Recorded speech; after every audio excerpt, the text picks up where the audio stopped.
नमस्कार, F TV Hindi में आप सभी को सुस्वागत। जी हाँ, मध्य प्रदेश का पूर्व मुख्यमंत्री और कांग्रेस का प्रदेश अध्यक्ष कमलनाथ ने हिंदू राष्ट्र को लेकर विवादित बयान दिया है।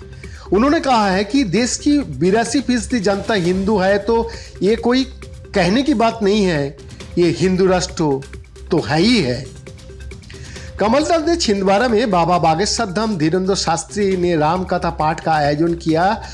उसमें न सिर्फ कमलनाथ बल्कि उनका पूरा परिवार ही धीरेन्द्र शास्त्री की सेवा में हाजिर रहा। मंगलवार को पत्रकारों ने कमलनाथ से सवाल पूछा कि धीरेन्द्र शास्त्री अपने मन से हिंदू राष्ट्र बनाने की बात करता है, इसे वो कैसे देखता है।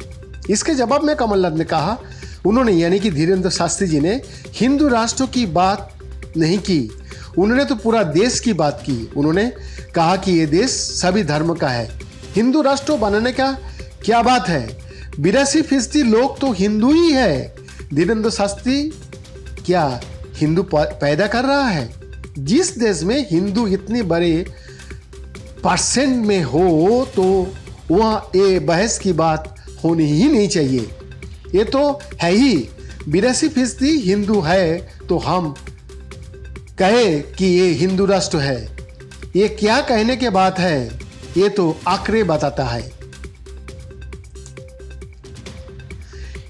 इस बयान पर पलटवार करते हुए ऑल इंडिया मजलिसे इत्तेहादुल मुस्लिमीन के प्रमुख असदुद्दीन ओवैसी ने कहा, कांग्रेस का मध्य प्रदेश का दिग्गज नेता साफ वही कर रहा है जो मोहन भागवत कहता है कि भारत हिंदू राष्ट्र है।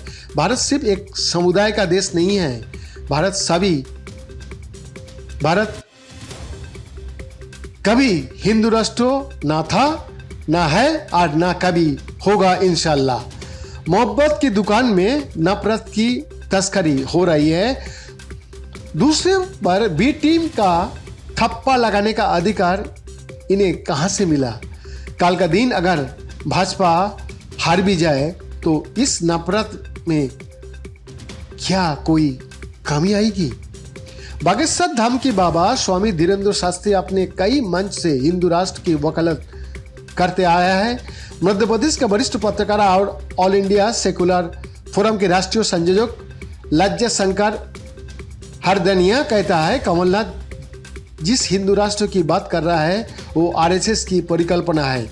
आरएसएस का लोग अतीत में ये कह चुका है कि ये देश हिंदुओं का है और जो भी लोग दूसरे धर्म का है वो वहाँ मेहमान है और मेहमान कुछ दिनों के लिए ही रह सकता है। हरदनिया कहता है, भारत धर्मनिरपेक्ष गणराज्य है और धर्मनिरपेक्ष किसी भी धर्म विशेष का नहीं हो सकता। आबादी को जो लॉजिक कमलनाथ ने दे रहा है उसके हिसाब से तो ब्रिटेन, अमेरिका या बाकी यूरोप देशों को ईसाई राष्ट्र होना चाहिए। देश कभी आबादी के हिसाब से अपना स्वभाव नहीं तय करता। बीते दिनों आगामी लोकसभा चुनाव के ध्यान में रखते हुए विपक्ष की 26 पार्टियां ने Indian national development inclusive alliance यानी इंडिया गठबंधन के गठन किया। इस गठबंधन में शामिल पार्टियों का नेताओं ने बेंगलुरु का मंच से कहा था कि गठबंधन का मकसद बीजेपी की विभाजित करने वाली नीतियां से लड़ना है। ऐसे वक्त में जब राहुल गांधी मोहब्बत की दुकान की बात कर रहा है तो कमलनाथ का यह बयान कांग्रेस के नैरेटिव को क्या नुकसान पहुंचा सकता है?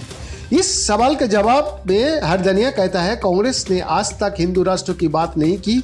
खुद नेहरू ने भोपाल से कहा था कि अगर देश में हिंदुत्व की विचारधारा को लागू किया जाएगा तो मैं खुद प्रधानमंत्री पद से इस्तीफा देकर ऐसी शक्तियों के खिलाफ लड़ूंगा।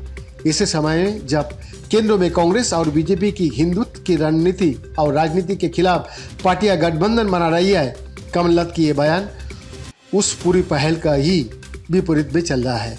बैद्यनाथ दास का report, F TV Hindi, Delhi, India.